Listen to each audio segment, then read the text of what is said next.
Sure. First of all, let me say how really delighted and thrilled I am to be with you today. Missouri Association for Community Action and all your community action people and agencies, all of the things that you're doing and trying to do, the challenges that you're facing, you are on the front lines. And I feel very privileged to be able to talk with you at your annual meeting, answer your questions. I'm glad you had a chance to see the movie. I want you to know that you're not alone. The problems of widening inequality, growing poverty, more and more of the nation's resources going to the very top are problems that we find all over the country, and we've got to do something about. I mean, the future of our economy, our democracy, everything else hinges on what we do in the years ahead. So again, thank you for what you have done already. Know that this is and must be part of a national movement, a nonpartisan movement. I mean, making sure this economy and democracy work for all of us is not a Democratic or a Republican issue. This is a people issue. This is an issue that has to do with the very, very central tenets of what this country is all about in terms of equal opportunity and broad-based prosperity. So again, thank you for what you're doing, and let me have your questions. Let's start with the Affordable Care Act. What is your opinion of the Affordable Care Act, and will it benefit the poor?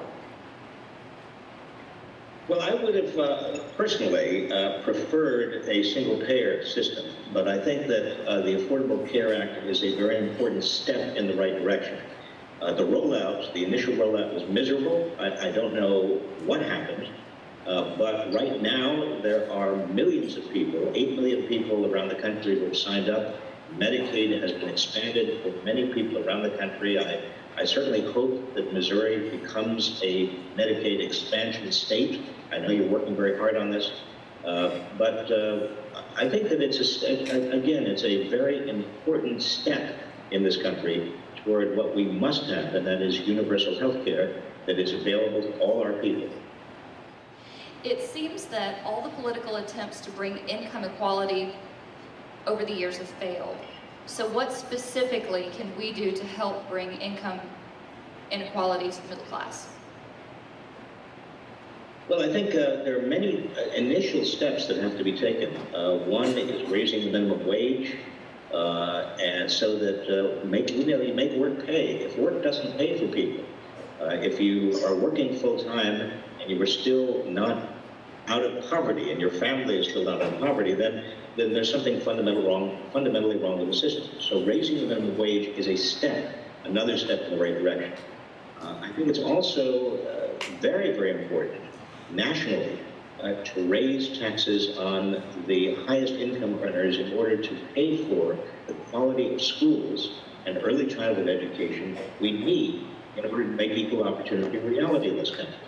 And finally, not the least, we've got to get big money out of politics, because otherwise we're not going to be able to get any traction, make any headway at all on any of the issues we care about and most people in this country care about. What do you say to folks who believe that your definition of prosperity, the virtuous cycle, is part of the problem, that we have sacrificed human value for consumer value? If you define consumer value very narrowly to mean just buying a lot of stuff and filling up your homes with stuff and paying no attention to the environment, then I agree with that. But if we define consumer value much more broadly to include public health and education and the ability of people to breathe clean air and clean water and to have full and productive lives, that is a way in which we use the productive resources of our country, but we use it not for simply material acquisition. We use it to have better lives for all of our people. And I'm using, and in the movie we use that broader definition. It's not just buying stuff. It is actually creating higher living standards for more of our people, including a sustainable environment. Since the Citizens United decision, how does that impact the model suspension bridge used to explain the progression of economics? And what should we expect in the future? Well, it makes it more of a challenge. I personally think that Citizens United has to be reversed if by constitutional amendment, if necessary. I mean, we simply cannot have the floodgates open to big money into politics. I think also we have to insist that there is full disclosure in Congress through full disclosure laws of everybody and every corporation who is contributing to campaigns, so that we know who they are, so we can hold them accountable. And finally, we need public financing of campaigns, in my view. That doesn't violate Citizens United. It's particularly and completely consistent with Citizens United. But if we have public financing of campaigns, we choke off the deluge of money. We make it less important to have all of this money coming from the billionaires and coming from the big corporations, inundating our politics and making it harder for the average person's voice to be heard. Do you see a resurgence of labor unions to help build the middle-class economy? I do, particularly at the low-wage sector of the economy. And I'm talking about fast food restaurants, big retail chains like Walmart. This summer, there's going to be a major drive by college students and young students and workers around the country to organize both fast food workers in the big fast food chains, like McDonald's, Burger King, but also Walmart workers and other big box retailers. These workers, by the way, they need to be organized. They need a higher wage. Their higher wages would help the local economy because it puts more money in the pockets of people who are going to turn around and buy things in the local economy. This is not a job killer. Labor unions and higher minimum wages are good for the economy, good for the locale, good for people. Despite being a capitalist country, is there any legislation that can regulate or promote the balance of our country's economics in order to be more competitive globally, minus a socialist point of view? Well, there's nothing socialist about free public education. I mean, we've had that in this country for 150 years. We've got to do a better job on free public education. I think we've got to extend it to early childhood education, after-school programs, and we've also got to go back to the 1960s, in which most of our public higher education, that is, our public universities, had very low tuitions and fees. In fact, many of them were free of charge. We've got to go back to that because those educational investments build our country. They build the middle class. They enable poor people to move up into the middle class. And unless we do that, we don't have a chance. Infrastructure investment. Again, as American as apple pie, we built the entire interstate highway system. Now we have to move to public transportation. Otherwise, people are not going to be able to get to their jobs because housing prices are so high in so many parts of the country. Again, there's nothing socialist about any of this. And when people talk about socialism, what we have in this country is socialism for the rich, not for everybody else. We've got Wall Street bailouts. That's called socialism. We have CEOs who are getting paid hundreds of millions of dollars, regardless of what their companies do, by their shareholders and by others. That's called socialism. We're bailing out the gas and oil industries in this country. We're giving subsidies to big insurance companies and big drug companies. That's socialism. But it's not socialism for average working people. It's socialism that backstops and prevents failure at the very top. I don't support that kind of socialism. Thank you. If Democrats lose the Senate, do you see a deal that President Obama can make that will help the middle class? Well, if Democrats lose the Senate, it's going to make it even harder. There's going to be even more gridlock in Washington. But there are many things that the president could do to help the middle class. For example, by executive order, he could require that all government contractors not only pay a higher minimum wage, but also provide paid family and medical leave to their employees and paid sick leave to their employees and provide their employees with better working conditions overall. That's 1 out of 5 employees in the United States is working for a federal contractor. You don't need legislation for that. That would be very helpful. The president can do other things by administrative order, but we probably are going to have to wait until after the November election hoping that we have moral people, whether they're Democrats or Republicans. Again, I am not wedded to the Democratic Party. If we've got good Republicans who care about working people, let's put those good Republicans in office too. And the next president of the United States, whoever she is going to have to be dealing with it.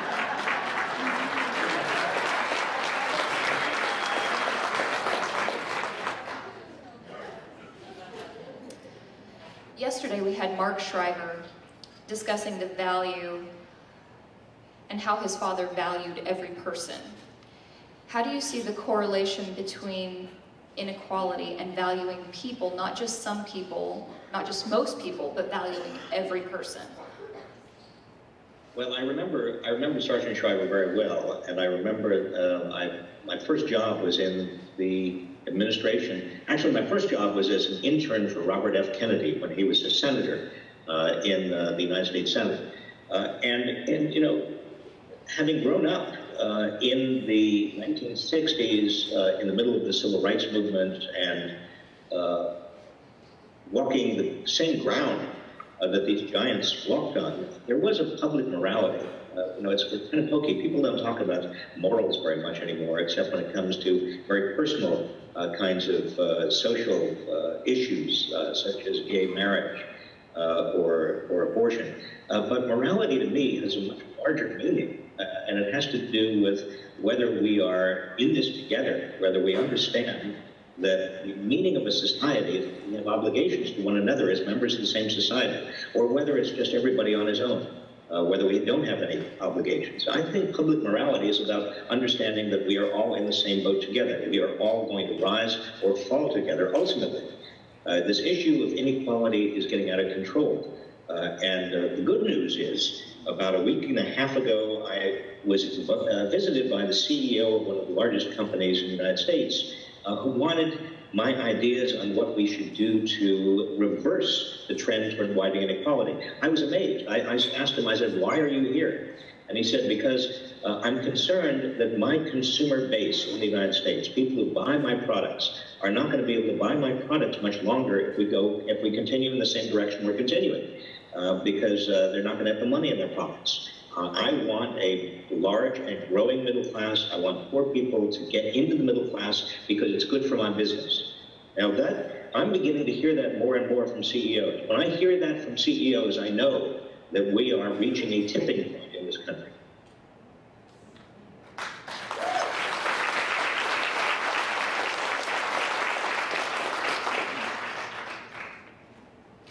We have two questions that are fairly similar in scope.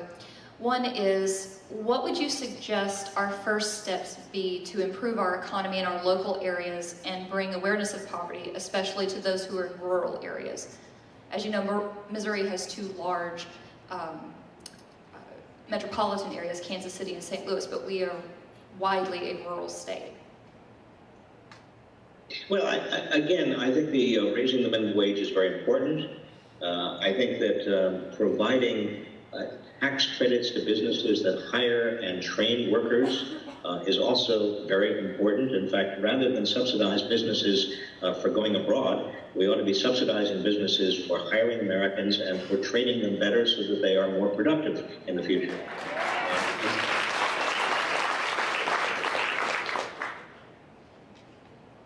Another question is, what can organizations like community action agencies do to combat income inequality?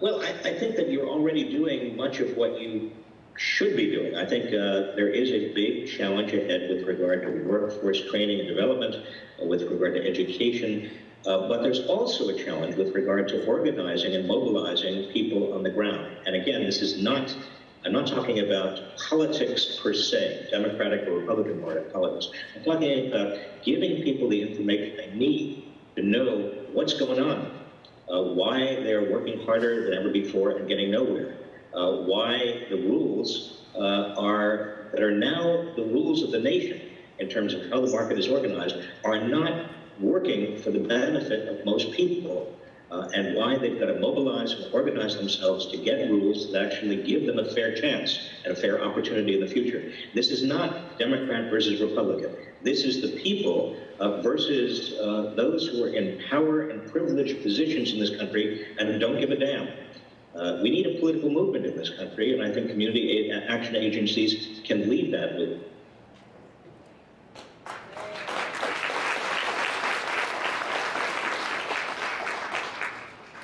We had a question come in. How do you describe the middle class today? Geographically, nationality, or income range? How would you give a description of the middle class?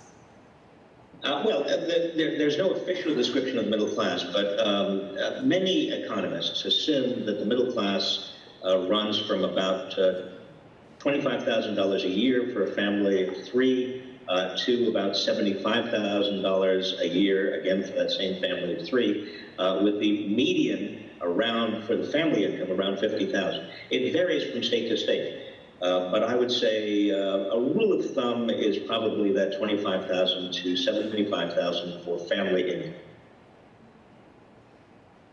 We had a question come in on education. What are your thoughts on references to the education bubble?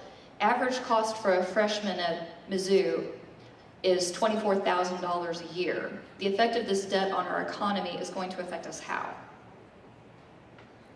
Well, what's happening is we've got a lot of graduates right now graduating with huge student debt. The student debt burden right now in this country is $1.2 trillion. That's more than credit card debt. That's more than a lot of, that's a big portion of our mortgage debt. And that is student debt. That's a drag on the economy. It means that students, once they graduate, they are not going to be starting their families. They're not going to be buying homes. They are not going to be going into occupations that we need them as a country to go into, such as social work and education and public defense and a lot of other things. They're going to be opting for higher paying jobs because they need to pay off their debts. So the student debt load is also out of control. What do we do about it? Well, I think there are two things. One, we try to get back to the kinds of higher education we had, public higher education in the 1950s and 60s, when tuitions were far lower. They were basically, in many states, free. Public higher education was free, or it was it was a nominal cost. Because we understood that public higher education is not just an individual investment, it's a public good. Well, we've got to get back to that kind of thinking again. The second thing we can do is come up with income contingent loan plan so that the amount you pay back as a student is based upon the amount you are earning in your first full-time job. Once you pay back, let's say 10% of your full-time income for the first 10 years of your job, then your student debts are discharged. Then you don't have any, even if you borrowed your way all the way through college.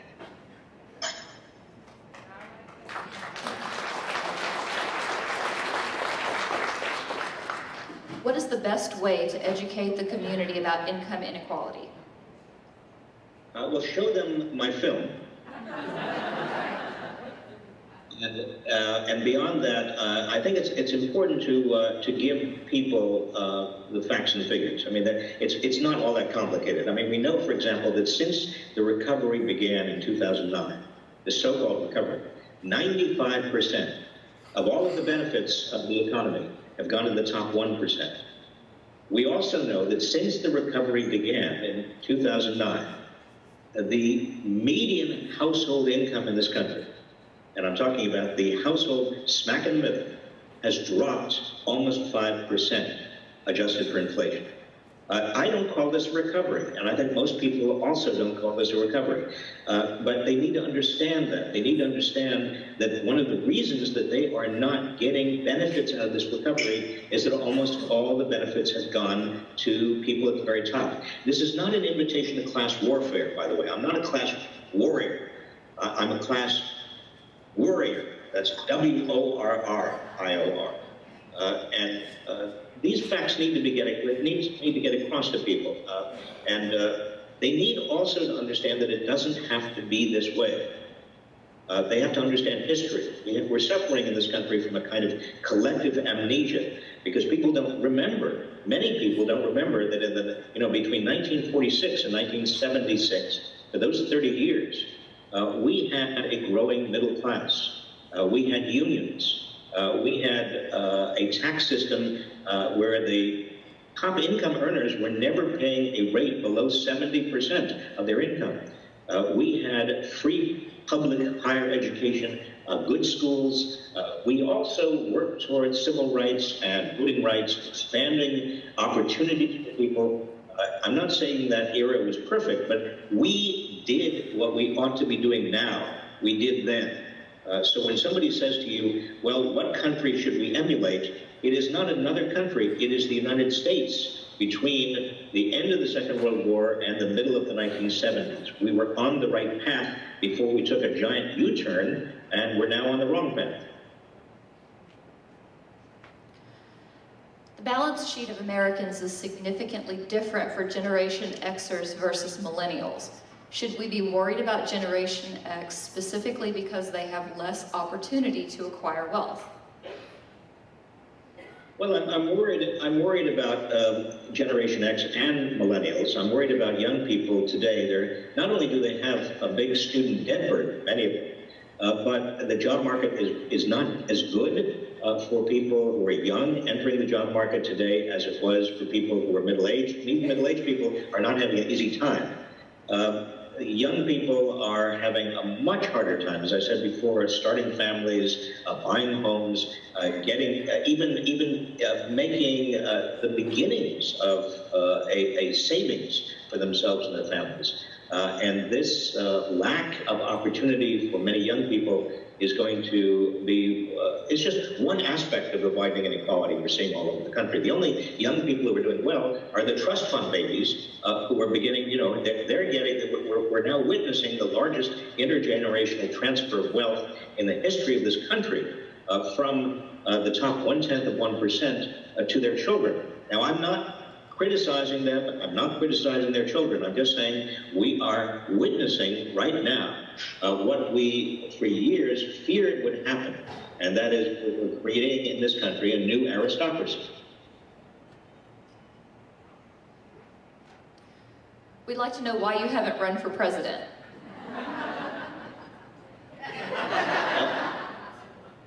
Well, I'm not going to answer that question. I'm not going to run for president. I would do a lousy job, let me just say that.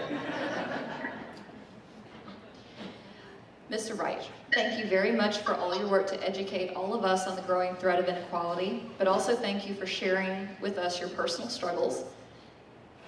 Mr. Reich, I believe everyone has their own box. I believe it was a reference to your movie. Oh, yes, my box. I have it right here someplace. Do we have any more questions?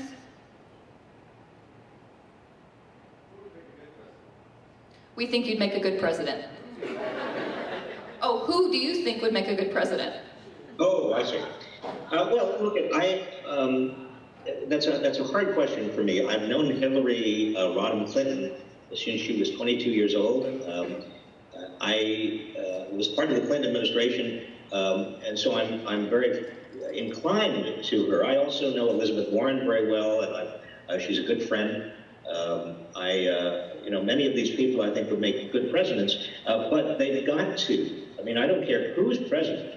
If we, you and I and other people on the front lines are not mobilized and organized and energized to push these people to do the right thing, they're not going to do the right thing. You can have the best people in Washington, and if the rest of the country is not pushing them to do the right thing, I can guarantee you that the moneyed interests win out.